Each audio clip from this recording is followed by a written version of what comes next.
नमस्कार, स्वागत है एक बार फिर से आप सभी का आपके अपने चैनल हनुमान सेवा परिवार में। आशा करते हैं कि प्रभु श्री हनुमान जी और परम पूज्य गुरुदेव बाबा नीम करौरी महाराज जी आप सभी भक्तों पर असीम कृपा सदैव बनाए रखें।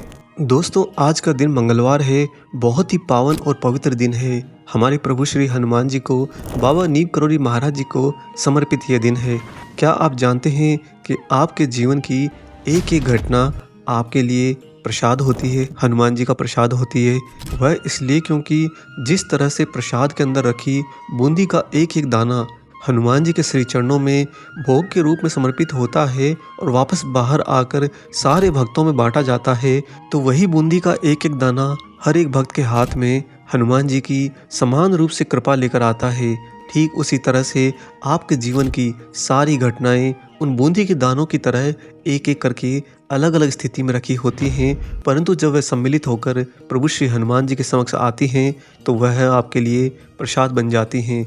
और जिस तरह से प्रसाद कृपा रूपेण होता है, जिस तरह से प्रसाद आनंददायक होता है, आपकी आत्मा को तृप्त करने वाला रसमय होता है, ठीक उसी तरह से आपके जीवन की सारी घटनाएं वास्तविकता में आनंदमय एवं रसमय होती हैं।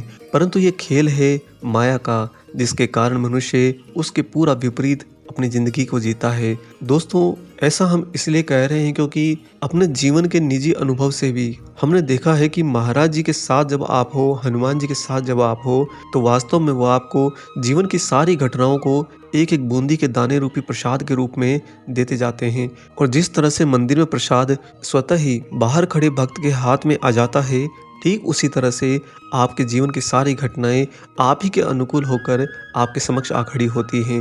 और आप यह भी पाएंगे कि सारी की सारी घटनाएं हनुमान जी को निमित्त होती हैं और उन्हीं के द्वारा अलौकिक मार्गदर्शन में एक गुरु तत्व के द्वारा संपादित होती हैं। अगर आपको ये सारी बातें थोड़ी सी जटिल लग रही हैं तो अब इसको पूरी तरह से आसान और सरल भी कर देते हैं।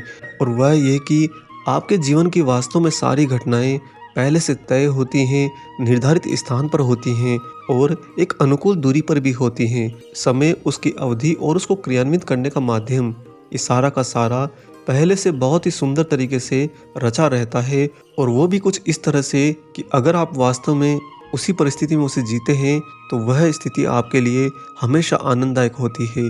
हम जब भी सामने से मिल रहे प्रसाद को ग्रहण करने से नकार देते हैं, कोई ना कोई बहाना कर लेते हैं, तो दोस्तों वास्तविकता तो ये है कि हम विपरीत आयाम की तरफ स्वतः ही जा रहे हैं और आने वाले समय के अंदर उन घटनाओं का त्याग कर देंगे जो घटनाएं हमें वास्तव में आनंद देने वाली होती हैं।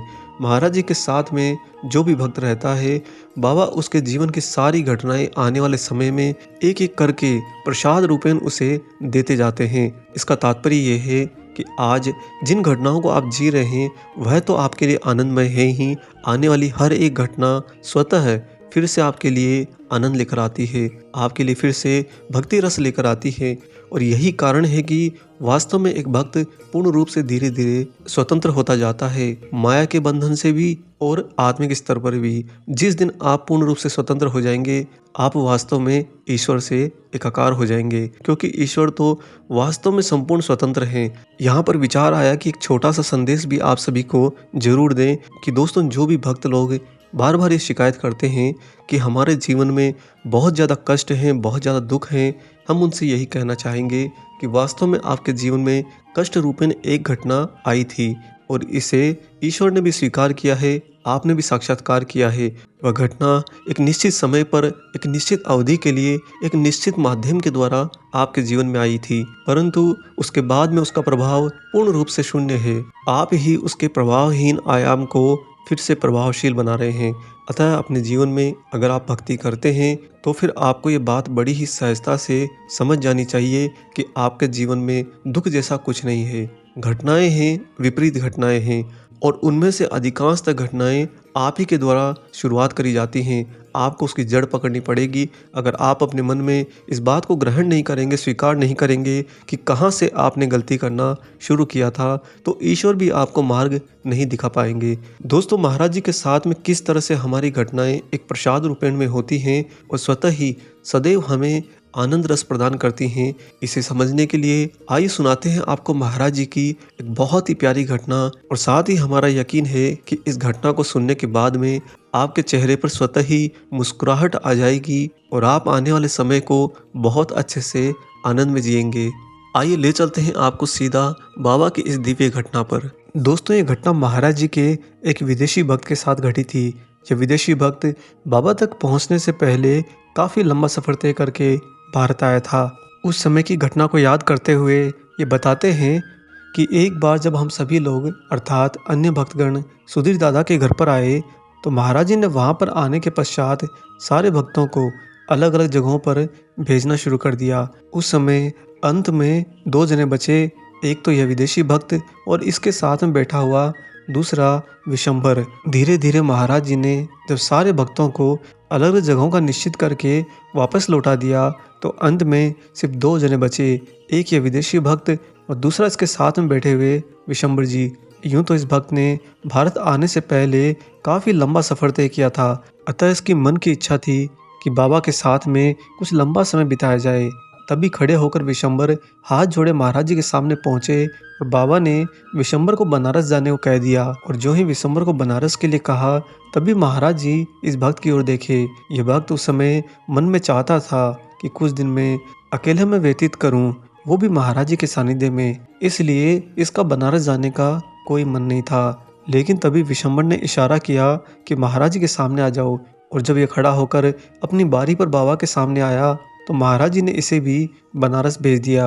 दोस्तों, चूंकि इसका मन बिल्कुल भी नहीं था बनारस जाने के लिए, अतः इस भक्त ने महाराज जी से अयोध्या जाने की इच्छा व्यक्त करी, लेकिन बाबा ने इसे स्पष्ट रूप से बनारस जाने का ही आदेश दिया। खैर, महाराज जी के सामने तो इस भक्त ने कुछ नहीं कहा, मायूस होकर वापस ये बाहर लौट आया। और चूंकि इसका मन बिल्कुल भी बनारस जाने का नहीं था, अतः महाराज जी के बनारस जाने के आदेश के बावजूद उसने अयोध्या जाने की मूर्खतापूर्ण तैयारी कर ली और फैजाबाद की गाड़ी पकड़ने के लिए वह स्टेशन पर जा पहुंचा।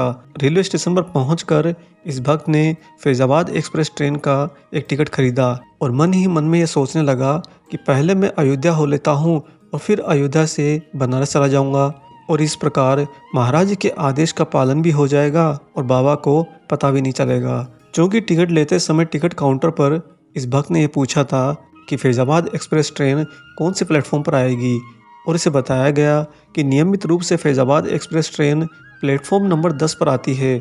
अतः इस भक्त ने प्लेटफॉर्म नंबर 10 पर जाकर ट्रेन की प्रतीक्षा करनी शुरू कर दी। 1 घंटा गया, 2 घंटा गया, परंतु जब 4 बजने को आए और ट्रेन अभी तक नहीं आई, तो इसने इंक्वायरी पर जाकर वापस से पता किया।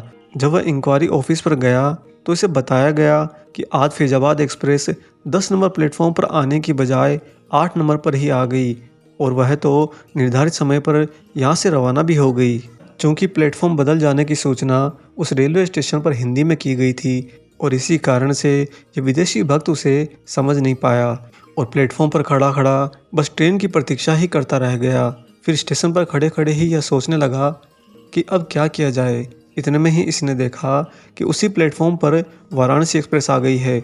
दोस्तों, उस समय यह भक्त पता नहीं किस अदृश्य प्रेरणा से बिना टिकट लिए सीधा वाराणसी एक्सप्रेस में जा बैठा। उसी ट्रेन के सहारे यह बनारस पहुंच गया, और जब यह बनारस पहुंचा तो वहां पर पहुंचकर यह उसी होटल में गया जहां पर ठहरने की सलाह इसके एक मित्र ने दी थी। और वह मित्र जिसने इसको सलाह दी थी, वह अक्सर जो भी महाराज जी के भक्त बनारस जाते थे उनके लिए ठहरने की व्यवस्था किया करता था। अभी यह विदेशी भक्त फैजाबाद एक्सप्रेस की रेल छूट जाने के बाद में बड़े ही मायूस मन से होटल पहुंचा ही था, और होटल के कमरे में जो ही घुसा तो देखा कि सामने महाराज जी के वही दूसरे भक्त विशंबर बैठकर हनुमान चालीसा का पाठ कर रहे हैं। दोस्तों, क्या आप कल्पना कर सकते हैं कि कैसे यह विदेशी भक्त और विशंबर उस दिन दादा के घर पर महाराज जी के सामने थे। महाराज जी ने विशंबर को बनारस जाने को कहा और इस विदेशी भक्त को भी बनारस जाने को कहा। ये बनारस जाने की बजाय अयोध्या के लिए निकले, और जब ट्रेन छूट गई तो बनारस पहुंचकर उस होटल में गए जहां पर इनको ठहरना था। परंतु उसी होटल के उसी कमरे में जिनमें इनके ठहरने की व्यवस्था होनी थी, उस कमरे में विशंबर भी ठहरे थे। और जब ये पहुंचते हैं तो इनके सामने विशंबर हनुमान चालीसा का पाठ करते हुए मिलते हैं। ये विदेशी भक्त कहते हैं कि मैं और विशंबर लगभग 1 सप्ताह तक वहीं पर साथ में रहे और इस बीच हमारे बीच में बहुत ज़्यादा घनिष्ठता हो गई, मित्रता हो गई। तब इन भक्त ने स्वीकारा कि महाराज जी की इच्छा के विपरीत जाकर इन्होंने कितनी मूर्खता की थी। वास्तव में महाराज जी के सानिध्य में तो जीवन की सारी घटनाएं एक प्रसाद के रूप में आती हैं और वह प्रसाद आपको हमेशा आपके हित के लिए ही मिलता है।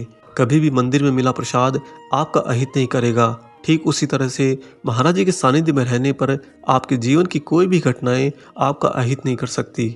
आज की महाराज जी की इस घटना से अगर आप इस बात को बड़ी ही आसानी से समझ गए हैं कि महाराज जी के साथ रहने पर आने वाले समय की सारी घटनाएं आपको प्रसाद रूप में ही प्राप्त होंगी, तो फिर आप धीरे धीरे अब अपने आप में पूर्ण रूप से स्वतंत्रता की ओर जाने लगेंगे और यह आपके लिए बहुत ही शुभ संकेत होगा। हम हृदय से प्रार्थना करते हैं महाराज जी हनुमान जी से कि आप सभी भक्तों को महाराज जी का ये प्रसाद सदैव मिलता रहे। दोस्तों, आशा करते हैं कि आज का एक खास वीडियो आपको जरूर पसंद आया हो। वीडियो अगर अच्छा लगा है तो जाने से पहले से लाइक कर दीजिए और अगर आप चैनल पर नए हैं तो चैनल को सब्सक्राइब भी कर लीजिए। मिलेंगे बहुत जल्दी ही एक और ऐसे ही अलौकिक वीडियो के साथ में। तब तक अपना और अपने माता पिता का संपूर्ण ख्याल रखिए और परम प्रभु श्री राम जी का निरंतर गुणगान करते हुए बाबा हनुमान और बाबा नीप करोरी महाराज जी की निस्वार्थ होकर सेवा करते रहिए। जय सिया राम।